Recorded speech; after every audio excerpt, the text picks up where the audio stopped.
Pour ce nouveau rendez-vous de quelques minutes avec l'histoire, je vais vous parler d'un personnage très controversé puisqu'il s'agit de Talleyrand.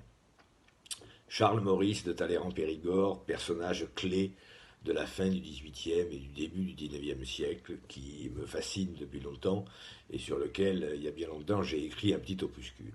Alors, qui était-il vraiment, au-delà des jugements souvent caricaturaux qu'on a portés sur lui, et les meilleurs écrivains ont évoqué cela, Victor Hugo en disant qu'il était spirituel comme Voltaire et boiteux comme le diable, d'où le surnom le diable boiteux.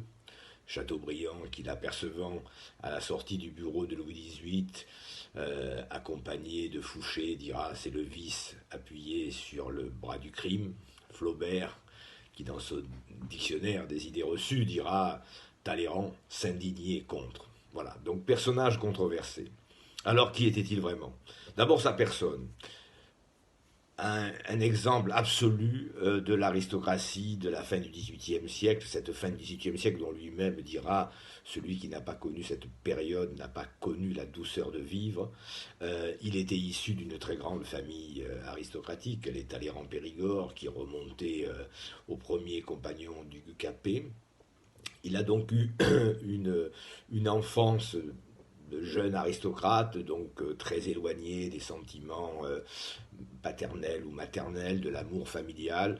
Un drame, alors, qui est déjà une controverse. Donc Talleyrand commence à susciter les controverses dès son plus jeune âge. Ce fameux pied beau qui le fera boiter toute sa vie. Alors, était-ce une malformation congénitale, comme certains historiens aujourd'hui l'ont avancé, ou comme lui le dit, parce que c'est peut-être un peu plus flatteur, lui le raconte dans ses mémoires, un accident chez sa nourrice qui a causé cette infirmité. Toujours est-il qu'il est très éloigné de sa famille, élevé donc, ce qui n'était pas anormal à cette époque, par des gouvernantes. Il trouvera un peu de douceur et de tendresse auprès de sa grand-mère, qui était une madame de Rochechouart, princesse de Chalais, qui va l'accueillir pendant quelques années. Et puis donc son infirmité le condamne, malgré son droit d'aînesse, à ne pas faire une carrière militaire, mais à rentrer dans l'ordre ecclésiastique, d'où le mot de Talleyrand, on a voulu faire de moi un prêtre, on va s'en repentir. Donc il fait des études au séminaire, notamment au séminaire Saint-Sulpice pour ça. Il est pris en tutelle par un de ses parents, qui était son oncle, le coadjuteur de l'évêque de Reims, et donc il déroule malgré tout cette phase d'études qu'il complète par des formations à la Sorbonne. Talleyrand avait une très bonne formation intellectuelle et il était clair qu'il était bien décidé à ne pas poursuivre très longtemps dans la voie ecclésiastique, qui était pour lui un moyen d'avancer dans la société, puisque ça lui permet juste avant la fin de l'Ancien Régime, d'être, après un poste à Reims, sacré évêque d'Autun, qui sera le poste qu'il occupera au moment où éclate la Révolution. Alors ça, c'est le premier moment important de Talleyrand, il se fait élire aux États généraux par l'ordre du clergé, et il va être dans cette assemblée constituante un membre très actif, très impliqué, très sérieux même. Il mène des travaux sur des sujets aussi divers que les finances, le système des poids et mesures. Il participe au débat sur la Déclaration des droits de l'homme. Il est président de l'Assemblée à plusieurs reprises. Il est proche de Mirabeau. Et on voit déjà se dessiner ce qui sera une constante dans sa vie, c'est-à-dire une volonté d'équilibre. On peut dire à cette époque que Talleyrand était sûrement favorable à une monarchie constitutionnelle de type à l'anglaise, qu'il admirait, qui était un peu le but vers lequel il voulait conduire ses réformes. Quand les choses vont commencer à mal tourner, Talleyrand va rester en France. Il ne sera pas un émigré comme beaucoup de gens de l'aristocratie. Il va rester en France jusqu'en septembre de 1792, donc même après la chute de la royauté en août, et à un moment très délicat. Et il va d'ailleurs partir, non pas comme émigré, mais il va partir avec des lettres officielles de mission du gouvernement que lui procure à l'époque Danton, pour aller en Angleterre, pour travailler en Angleterre avec, sur les conditions de paix avec la France. Rapidement, en Angleterre, il va devenir indésirable. Il aura un passage aux États-Unis, où il aura des réflexions d'ailleurs assez subtiles qui annonceront ce que Tocqueville dira plus tard dans La démocratie en Amérique. Avant, il passera 2 ans aux États-Unis, il revient en Europe par Hambourg, et il revient en France en 1796 et en 1797, par l'intermédiaire de Germaine de Staël notamment, il accède au gouvernement, puisqu'il devient ministre des Relations extérieures du Directoire. Je vous raconte la suite dans un instant. Merci.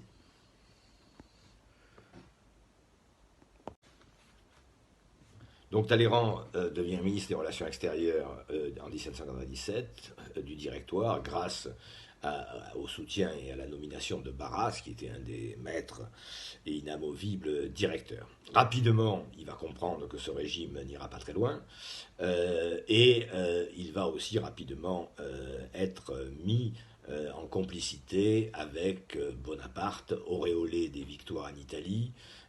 Bonaparte rentre à Paris, Talleyrand le rencontre. Immédiatement, entre eux, il y a une compréhension de leur complémentarité pour faire évoluer les institutions de la France. Talleyrand va participer, va faire en sorte que que Bonaparte à l'époque ne s'englue pas dans la fin du Directoire, d'où l'expédition d'Égypte.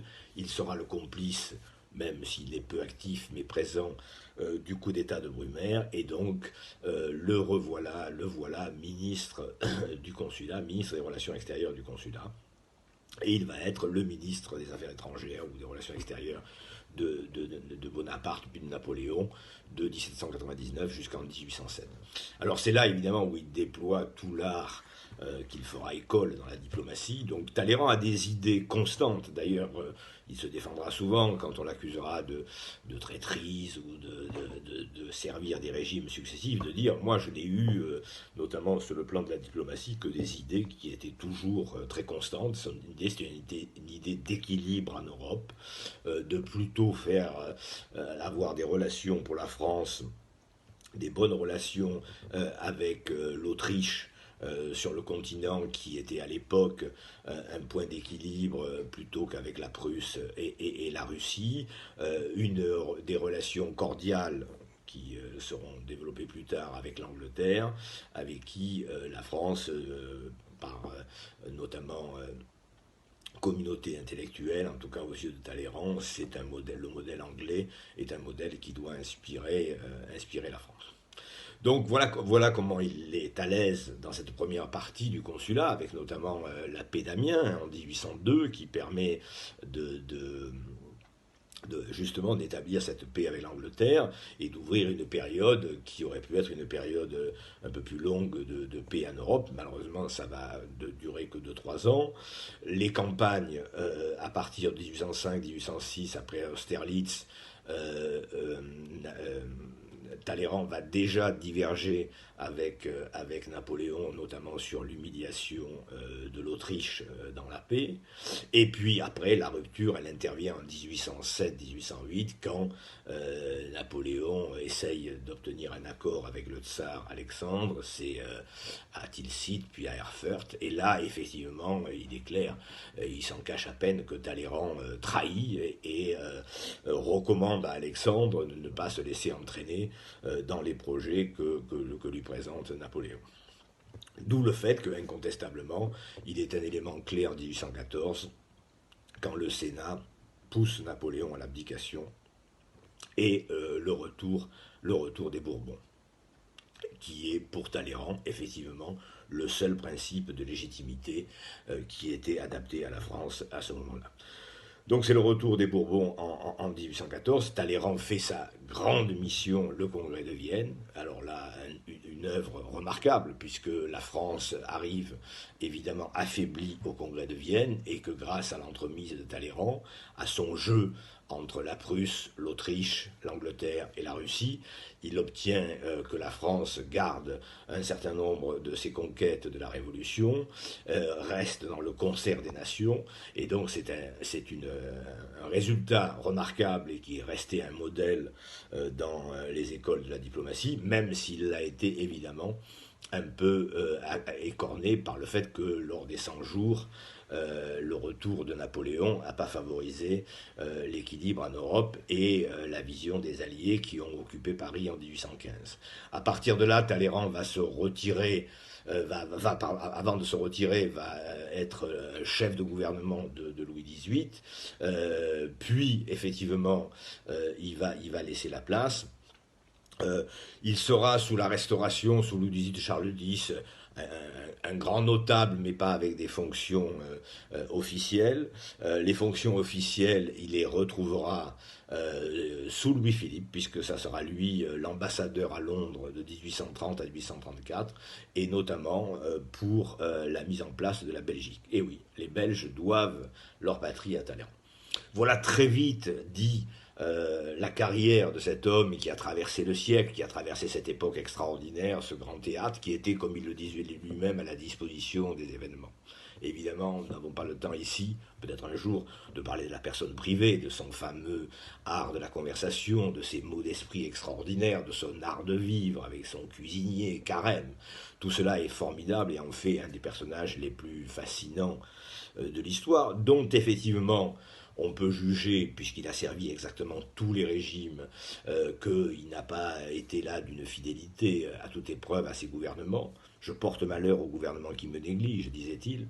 Mais en tout cas, il a été sûrement fidèle à ses principes, que ce soit pour la politique intérieure ou la politique extérieure, qui était en gros une philosophie de grands équilibres d'un penseur déjà éclairé de la fin du XVIIIe siècle. Voilà, merci.